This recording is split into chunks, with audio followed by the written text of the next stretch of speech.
Okay. So discussing ferromagnetism yesterday. Ferromagnetism. So अभी तक हमने क्या डिस्कस कर दिया था? Diamagnetism and paramagnetism. तो just to emphasise again, paramagnetism जो बिहेवियर है, सॉरी डायमैग्नेटिज्म जो बिहेवियर है, that is because of electron. Electron का अपना एक ऑर्बिट है जिसकी वजह से वो करंट प्रोड्यूस कर रहा है, जिसकी वजह से वो मैग्नेटिक मोमेंट है. एंड एक्सटर्नल मैग्नेटिक फील्ड में ये इलेक्ट्रॉन या तो स्पीड अप होता है या स्पीड डाउन होता है, trying to oppose the external magnetic field. As a result, this substance is repelling the magnetic field. So उस सब्सटेंस के अंदर मैग्नेटिक फील्ड दूर दूर हो जाएगी और वो substance non uniform magnetic field में स्ट्रॉन्ग मैग्नेटिक फील्ड से वीक मैग्नेटिक फील्ड की तरफ प्रोड्यूस होगा. And because this is an electron level property, और इलेक्ट्रॉन तो सब एटम सब एलिमेंट्स में होंगे, so this diamagnetic property is present in all the elements. Then we come to paramagnetism. Paramagnetism में क्या होता है? We talk about the magnetic moment of the electron. Sorry, atom. हम एटम लेवल पे बात करते हैं, इलेक्ट्रॉन लेवल पे बात नहीं करते. हम बोलते हैं कि एटम में जितने भी इलेक्ट्रॉन्स होते हैं सबका मैग्नेटिक मोमेंट होता है, उसका वेक्टर एडिशन होकर एटम के पास एक मैग्नेटिक मोमेंट होता है. नाउ व्हाट हैपेंस इज, जब हम एक्सटर्नल मैग्नेटिक फील्ड लगाते हैं, then the magnetic moment of the atom, that is it aligns in the direction of the external magnetic field, और वो external magnetic field को increase करने की कोशिश करता है. So now we see that paramagnetic substances are weakly attracted in the magnetic field. यानी इसके अंदर थोड़ी सी मैग्नेटिक फील्ड का कॉन्सेंट्रेशन इंक्रीज हो जाता है. और दूसरी बात बोले तो नॉन यूनिफॉर्म मैग्नेटिक फील्ड में they move from weak magnetic field to strong magnetic field. And इधर फिर क्यूरी का जो लॉ था वो आता है. It defined this relationship M is equal to C B naught upon T, and it says कि अगर आप this B M is a magnetization, और उसमें अपने क्या देखा था कि if you keep on increasing the external magnetic field, that is B naught, जो अलाइनमेंट होगा वो इंक्रीज होता जाएगा, that is the magnetization M will keep on increasing. Another thing is it is also inversely proportional to T, कि अगर हम temperature T बढ़ाएंगे तो एक्चुअली रैंडमनेस बढ़ती जाएगी atom. So if you keep on decreasing T, alignment और increase होता जाएगा. But this is something which can only up to the saturation level, जब तक एमएस अचीव नहीं हो जाता. सैचुरेशन का क्या मतलब है कि सारे के सारे मैग्नेटिक मोमेंट जो एटम के हैं वो perfectly magnetic external magnetic field के डायरेक्शन में अलाइन हो चुके हैं. Now we come to the last property which is known as ferromagnetism. And यहाँ पे इलेक्ट्रॉन लेवल पे था, यहाँ पे एटम लेवल पे था. Now you come here eight group of atoms. Group of atoms जिसको हम बोलते हैं डोमेन. फेरोमैग्नेटिक सब्सटेंस में क्या होता है कि if you take a random view of the ferromagnetic substance, तो जो पूरा सब्सटेंस है वो छोटे छोटे छोटे छोटे डोमेन्स में डिवाइडेड होता है रैंडम शेप में.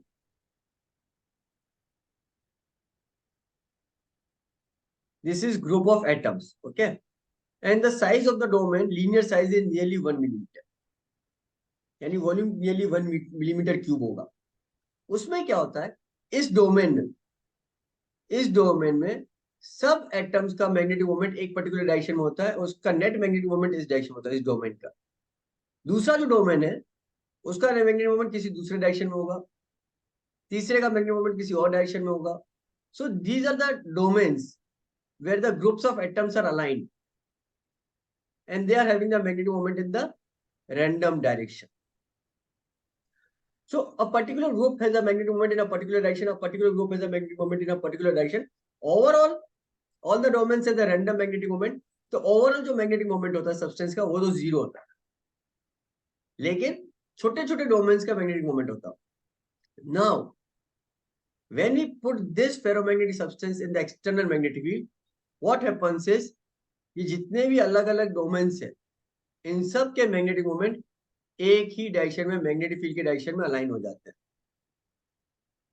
ओके, मैंने परफेक्ट अलाइनमेंट कर दिया. परफेक्ट अलाइनमेंट तब होगा जब एक्सटर्नल मैग्नेटिक फील्ड को बढ़ाते जाएंगे. So this external in the presence of the external magnetic field, these domains keep on aligning themselves. And इसकी वजह से अंदर जो है the magnetic field lines are attracted very strongly. Okay. And why is this domain level behaviour? This can be only explain by quantum physics. ये domain का जो behaviour है ये क्वांटम फिजिक्स में एक्सप्लेन किया जा सकता है. So we can not, which is outside the scope of our syllabus. Okay. और इसमें इसमें क्या होता है, इसको स्टडी कैसे किया जाता है? जैसे अपन मैग्नेटिक फील्ड लाइंस को स्टडी करते हैं ना, what we do is magnet को रखा, उसके ऊपर कागज को रखा, and then we sprinkle the iron filing, लोहे के बूरे को स्प्रेड करते हैं. Then what we see is that although this iron filings arrange themself in a particular shape, है ना. और अपन बोलते हैं कि वो मैग्नेटिक फील्ड लाइंस के डायरेक्शन में अलाइन हो जाते हैं. उसी तरह से यहाँ पे इस पे एक लिक्विड सस्पेंशन डालेंगे ना मैग्नेटिक मटेरियल का, और जब उसको मैग्नेटिक फील्ड के अंदर रखेंगे, then those liquid suspension will also align in the direction of the magnetic field. वो बताएगा कि डोमेन्स अलाइन हो रहे हैं. That is how these domains are studied physically, experimentally. Okay. And जो दो फेरोमैग्नेटिक सब्सटेंस जिसको हम स्टडी करते हैं, एक तो lodestone which is naturally occurring. Lodestone is a naturally occurring strong ferromagnetic substance. और दूसरा होता है एल निको. एल निको is an alloy of aluminum, nickel, copper, and iron.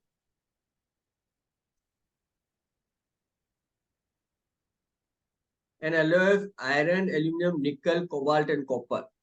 ये strong ferromagnetic substance है. Now, ferromagnetic substances are again divided into two class: hard ferromagnetic substance and soft ferromagnetic substance.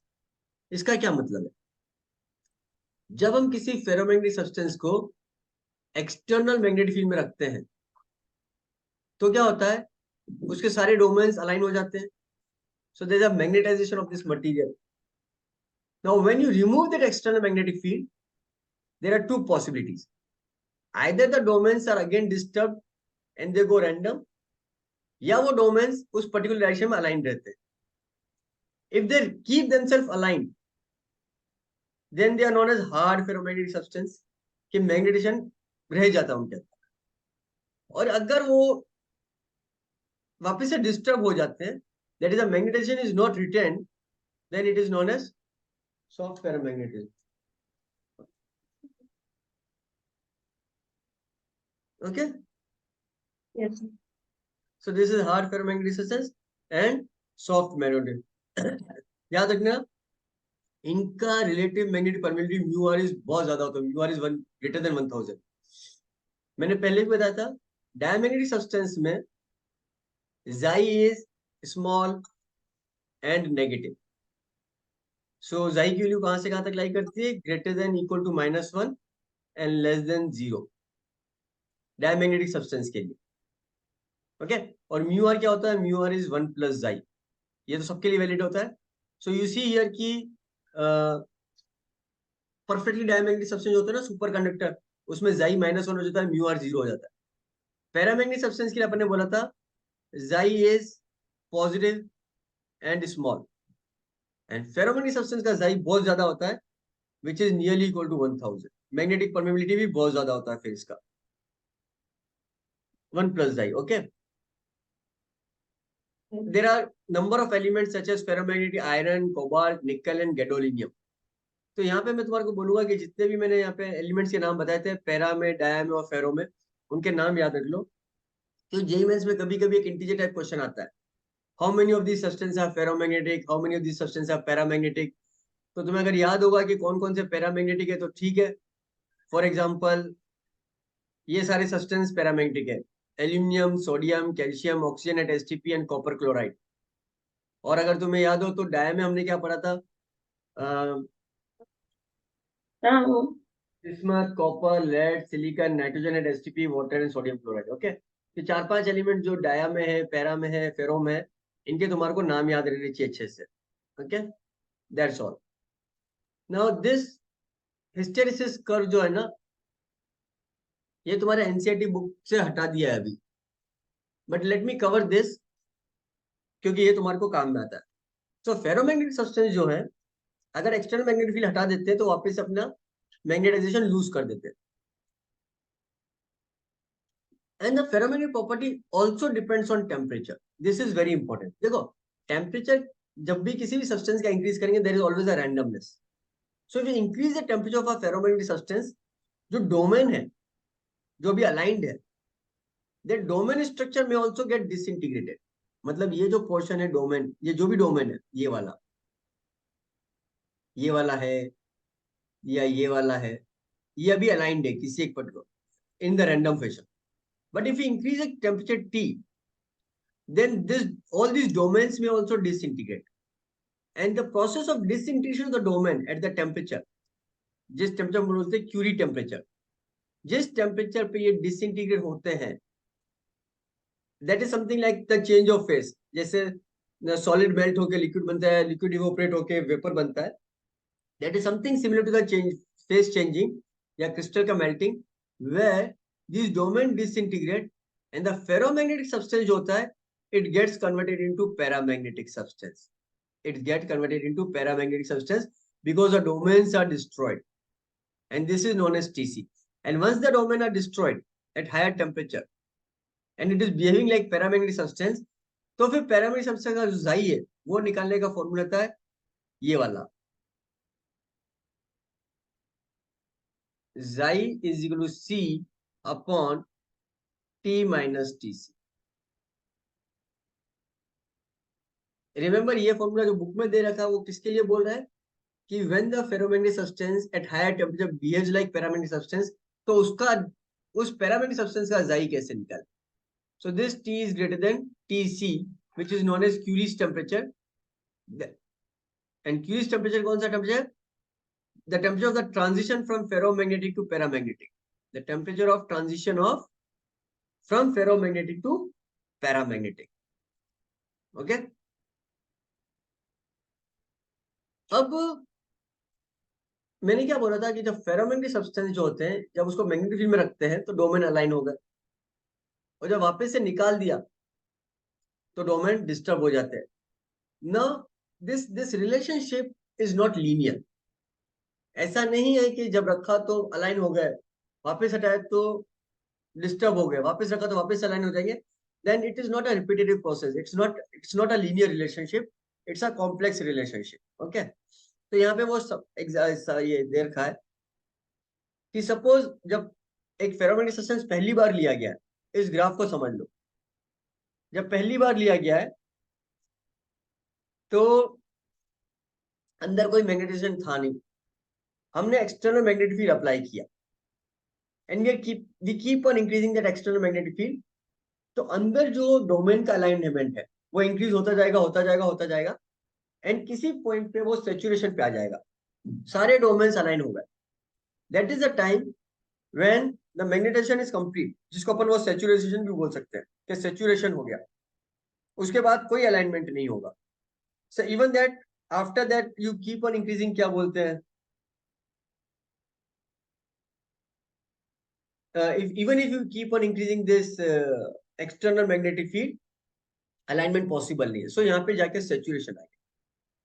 Now अब अगर अपन external magnetic field को हटाना शुरू कर दें, then there are two possibilities, कि या तो वो रिटर्न रखेगा अपने डोमेन के अलाइनमेंट को, या डोमेन का अलाइनमेंट खत्म हो जाएगा. परफेक्टली वापस से पूरा जीरो तो नहीं होता है. So when you start decreasing the external magnetic field, तो कितना डोमेन डिस्टर्ब हो गया और कितना बच गया. सो दिस इज, ये जो पॉइंट है यहाँ पे, ये जो बी लिखा हुआ है, यहां तक आके एक्सटर्नल मैग्नेटिक फील्ड जीरो होने के बाद भी कुछ ना कुछ अंदर मैग्नेटिक फील्ड बच गया है, मैग्नेटाइजेशन बच गया है. Then what we do is we reverse the direction of the external magnetic field. So now the domains को अपना डायरेक्शन चेंज करना है. So at one single point जो डोमेन का अलाइनमेंट है वो एक्सटर्नल मैग्नेटिक फील्ड के अलाइनमेंट को अपोज कर रहा है, और वहां पे अंदर मैग्नेटिक फील्ड टोटली जीरो हो जाता है. And then again if you increase the magnetic field in the reverse direction, तो डोमेन बिल्कुल अपोजिट डायरेक्शन में अलाइन हो जाते हैं, and we again reach the maximum magnetic field in the opposite direction. Okay.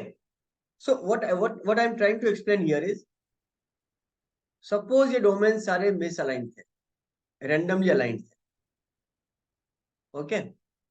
जब हमने इसको एक्सटर्नल मैग्नेटिक फील्ड में रखा, तो जब सब परफेक्टली अलाइन हो गए, जब परफेक्टली अलाइन हो गया, you keep on increasing the external magnetic field, ये परफेक्ट अलाइनमेंट हो गया, this is used at the saturation level. अब भले ही एक्सटर्नल मैग्नेटिक फील्ड को बढ़ाते रहो, अंदर का अलाइनमेंट तो इंक्रीज हो नहीं सकता है। So this is done. Now now when you remove the external, when you remove V external, possibility is it remains like this. This is a hard ferromagnetic substance. Possibility is it becomes purely random again.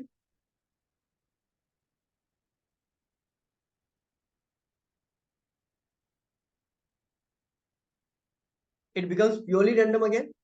And possibility is it retains partly और थोड़ा बहुत disturb हो जाए. It retains partly and थोड़ा बहुत disturb हो जाए. This is known as retentivity, कि कितना रिटेन कर रहा है. And the more it is retentive, the more harder ferromagnetic substance it is. Now when you have removed it, and now if you apply the external magnetic field in the opposite direction, पहले वाला जो direction था उसके opposite direction में apply करेंगे, तो what will happen is, अब domain को नए एक्सटर्नल मैग्नेटिक फील्ड के हिसाब से अलाइन करना पड़ेगा. सो एट सर्टेन पॉइंट ऐसा आएगा कि अंदर का मैग्नेटिक फील्ड और बाहर का मैग्नेटिक फील्ड कैंसिल हो जाएंगे. See we are increasing the external magnetic field slowly बाहर का. एट सर्टेन पॉइंट बाहर का एक्सटर्नल मैग्नेटिक फील्ड अंदर जो डोमेन का अलाइनमेंट है उसको बिल्कुल अपोज करेगा, और अंदर नेट मैग्नेटिक फील्ड भी जीरो हो गया, जैसे यहाँ पे दिख रहा है इस पॉइंट पे. ओके, उसके बाद जब हम बाहर के एक्सटर्नल मैग्नेटिक फील्ड अलाइन करना शुरू करेंगे, वापस से इंक्रीज करना शुरू करेंगे, at certain instant what will happen is, ये वापस से रिवर्स डायरेक्शन में सारे डोमेन्स अलाइन हो जाएंगे. And if you again process the reverse cycle, कि हम वापस से मैग्नेटिक फील्ड को एक्सटर्नल मैग्नेटिक फील्ड को जीरो करें, तो इस बार जो डोमेन का अलाइनमेंट है वो अपोजिट डायरेक्शन में रह जाएगा, और फिर वापस से फॉरवर्ड डायरेक्शन में अगर एक्सटर्नल मैग्नेटिक फील्ड को इंक्रीज करना शुरू करेंगे तो वापस से जाके सैचुरेशन आएगा. बट यू सी हियर, ओ से ए तक जाना, फिर ए से बी आ रहा है, फिर बी से इधर सी जा रहा है, सी से डी जा रहा है, डी से ई जा रहा है, वापस ए पे जा रहा है. सबसे पहले तो ओ से ए पे गया, ऐसे गया, फिर अपन ने जब बी को जीरो किया एक्सटर्नल को, तो वो ऐसे आया. रिमेंबर, उसने ये वाला पाथ रिट्रेस नहीं किया है, उसने ये वाला पाथ रिट्रेस नहीं किया. So it is not retracing the path, it is following a different path, and then it goes and come back to zero. फिर ये पे जाएगा, फिर वापस से इंक्रीज करो, फिर ऐसा होगा, और फिर ऐसा करके वापस ऐसा आएगा सेच. So this is A, this is B, this is C, this is D, this is E, ये सारे पॉइंट्स है. यहाँ पे हमारा ये इस कर्व को बोलते हैं hysteresis curve, also known as lagging. Lagging मतलब है कि वो पाथ को रिट्रेस नहीं कर रहा बार बार, और अलग पाथ को फॉलो करके मैग्नेटाइजेशन हो रहा है. सो यहाँ पे the value of H at C is called as coercivity.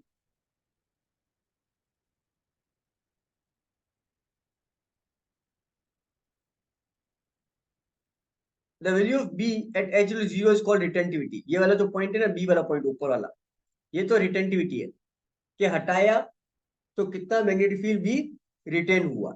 और ये पॉइंट C है, it is known as कोर्सिविटी.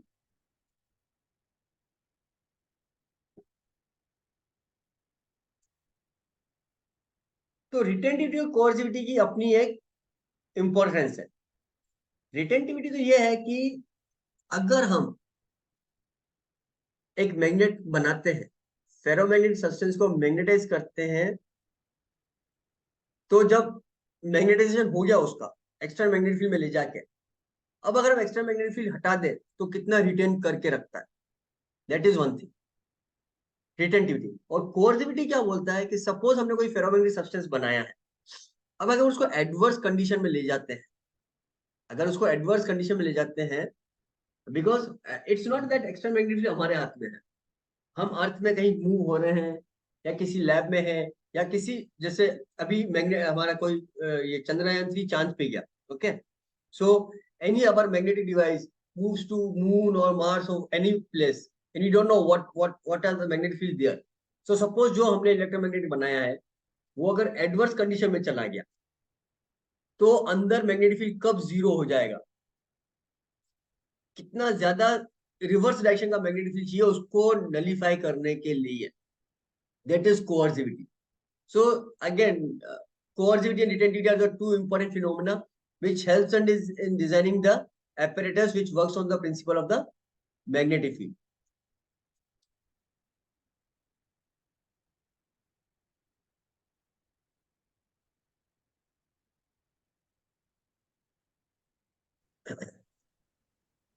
Okay, I'll repeat it again, है ना? B is retentivity and C is coercivity. तो ये retentivity और coercivity की जरूरत क्या है? Because when we talk about the external magnetic field, it is something which may not be in our control. क्योंकि हमने कोई डिवाइस बनाया है जो मैग्नेटिक फील्ड की प्रॉपर्टी पे वर्क करता है ना? एंड वो इलेक्ट्रोमैग्नेटिक से बिहेव कर रहा है. अब सपोज वो डिवाइस मून पे चला गया, मार्स पे चला गया, देन मून और मार्स पे एक मैग्नेटिक फील्ड है which is external magnetic field for us, and we don't know वो कैसा है.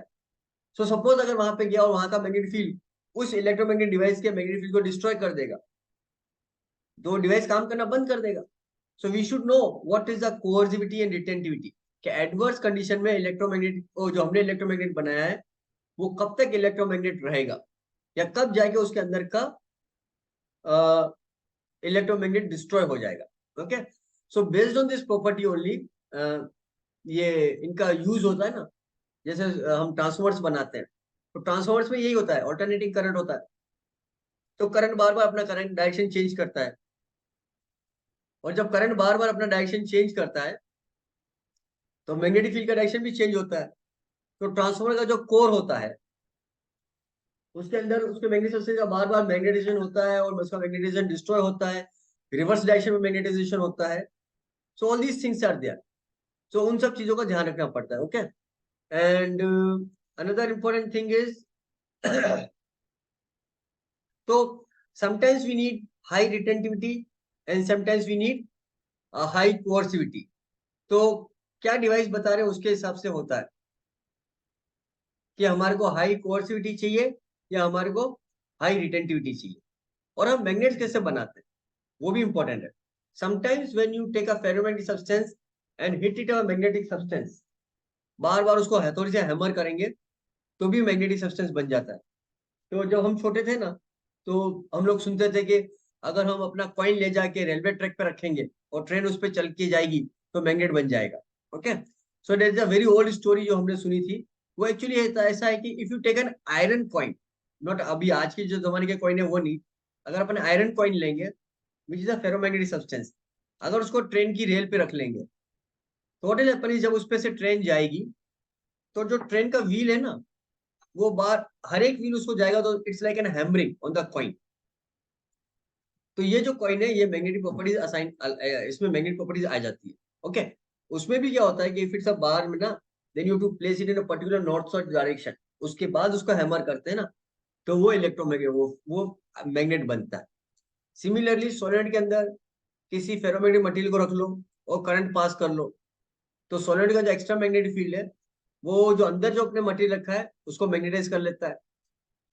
एंड देन वी से कि वो सोलेनोइड जो है ना परमानेंट मैग्नेट बना है या परमानेंट मैग्नेट नहीं बना है, डिपेंड्स अपॉन उस जो मटेरियल अपन अंदर रखा है उसकी रिटेंटिविटी कितनी है. Okay, so these are the few applications of the substance and this finishes this chapter.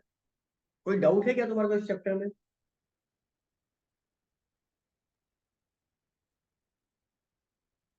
Sir ये हैमरिंग का मुझे समझ नहीं आया। नहीं समझ आया तो कोई बात नहीं, भूल जाओ. मैंने तो खाली एक एग्जांपल बताया कि कुछ सब्सटेंस होते हैं उसको मैग्नेट बनाने का तरीका क्या होता है.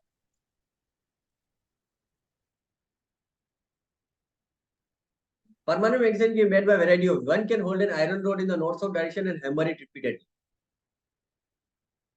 Okay? तो क्या करो, एक कोई सा भी आयरन का पीस लो, उसको नॉर्थ साउथ डायरेक्शन में रखो और उसको बार बार हथौड़ी से मारो लगातार, तो वो मैग्नेट में कन्वर्ट हो जाता है आयरन पीस. तो हम जब छोटे थे ना, हम सुनते थे कि अगर आयरन का कॉइन लिया उसको रेलवे ट्रैक पे रखेंगे तो वो मैग्नेट बन जाएगा.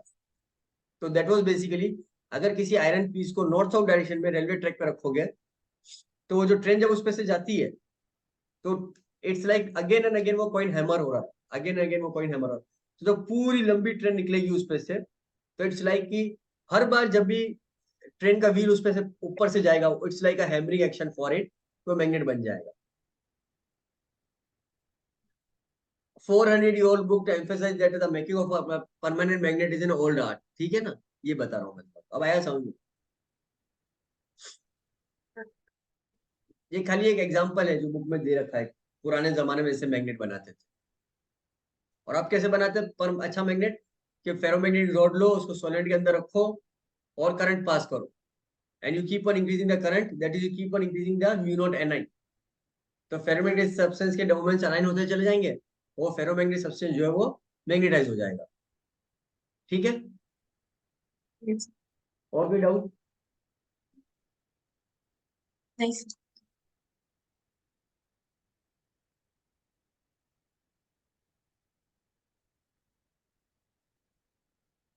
अभी आपको बता रहा है कि परमानेंट मैग्नेट बनाने के मटेरियल कौन कौन से हैं, निको, कोबाल्ट, स्टील एंड टिकेनॉल। ओके, मैंने इसमें डॉक्यूमेंट रखे हुए हैं, तो तुम्हें रीडिंग लगा के देखना है कि किस सब्सटेंस का रिटेंटिविटी हाई है और किस सब्सटेंस का कोअर्सिविटी हाई है। जरूरी नहीं कि जिसका रिटेंटिविटी हाई हो उसका कोअर्सिविटी हाई हो, या जिसका कोअर्सिविटी हाई हो उसका रिटेंटिविटी हाई हो, जरूरी नहीं। तो ये जो पैराग्राफ है, इस पैराग्राफ को पढ़ लो, इसमें कुछ डेटा दे रखा है और कुछ नहीं है, इसमें कुछ एक्सप्लेनेशन नहीं है। फोटो खींच लो या जो भी है इसको देख लेना। तो okay, so this finishes our this chapter.